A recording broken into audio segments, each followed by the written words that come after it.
आपके शिष्य क्यों उपवास नहीं करते हैं जबकि हम और फरीसी के शिष्य उपवास करते हैं। मत्ती अध्याय 9 पद संख्या 14 से 17 तक इस सुसमाचार में यूहन्ना के शिष्य और फरीसी के शिष्य प्रभु यीशु के पास आते हैं और प्रश्न करते हैं, क्यों हम लोग उपवास करते हैं और आपके शिष्य नहीं करते हैं। भाई और बहनों, उपवास क्रिश्चियन लोगों के लिए, ईसाई लोगों के लिए सबसे मूल्य है। It is the centre point of the Christian life. पर उपवास का सबसे मूल्य बात क्या है? उपवास का मकसद क्या है? उपवास का क्यों क्या है? मतलब कि हम लोग क्यों उपवास करते हैं। आज का सुसमाचार में फरीसी और यूहन्ना के शिष्य आके प्रभु से पूछते हैं, क्यों हम लोग उपवास करते हैं। कितना अजीब प्रश्न पूछते हैं, क्यों हम लोग उपवास करते हैं। उनका प्रश्न से पता चलता है कि वो लोग नहीं जानते हैं कि वो लोग क्यों उपवास कर रहे हैं। केवल एक परंपरा निभाने के लिए, केवल संस्कार के लिए, केवल करने के लिए करते हैं। इसलिए वो लोग जानते भी नहीं कि वो लोग क्यों उपवास कर रहे हैं। आके प्रभु से पूछते हैं, क्यों हम लोग उपवास कर रहे हैं और आपके शिष्य नहीं करते, क्यों हम लोग उपवास करते हैं। ये क्यों का उत्तर क्या है?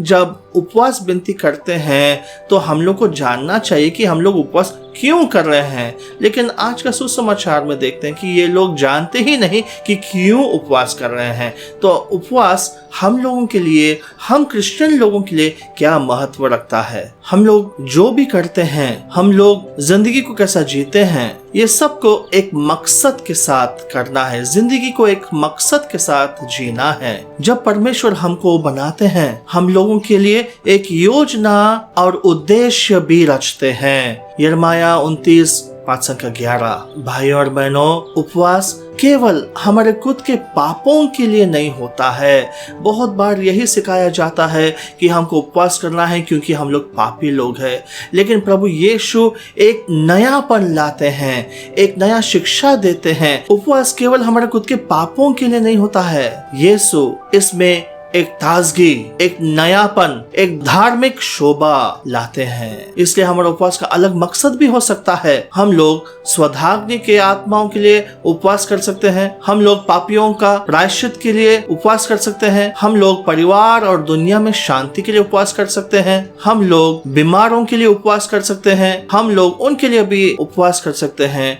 जो हम पर, क्रिश्चियन लोगों पर अत्याचार करते हैं। उनका मन परिवर्तन के लिए ये है नयापन, यह है एक ताजगी जो प्रभु हमको सिखा रहे हैं। उपवास विधि केवल खाना पीना में नहीं, लेकिन ये सब चीज़ों के लिए भी हम लोगों को उपवास करना है। इसलिए माता मरियम अपना हर दर्शन में उपवास के लिए मांगती है। लेकिन हम पहचान नहीं सकते कि उपवास क्या है। हम लोग सोचते केवल हमारे पापों के लिए है, परंतु प्रभु यीशु और माता मरियम हमसे जो उपवास मांगते हैं, इसमें एक नयापन और एक ताजगी है। नया उपवास में यह भी है, क्रोध को नियंत्रण में रखना, लालसा और व्यभिचार की इच्छाओं को अपना नियंत्रण में करना, खादुपन को अपने नियंत्रण में रखना, झगड़ालूपन, दूसरों का निंदा, दूसरों का बुराई करना और नीचे दिखाना, और धार्मिक आलसीपन, ये सब चीजों से भी हमको उपवास विनती करना है। जो कुछ भी हम करेंगे भाई और बहनों, हमको हमारा उद्देश्य पता चलना चाहिए।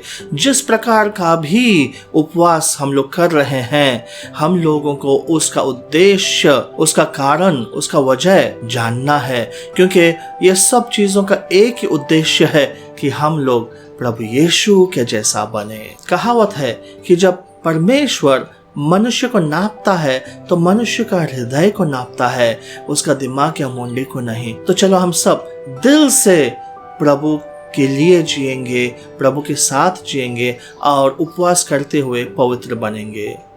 जय यीशु। भाई और बहनों, अगर आपको मेरा वीडियो अच्छा लगे तो सब्सक्राइब कीजिए और दूसरों के साथ शेयर कीजिए। धन्यवाद।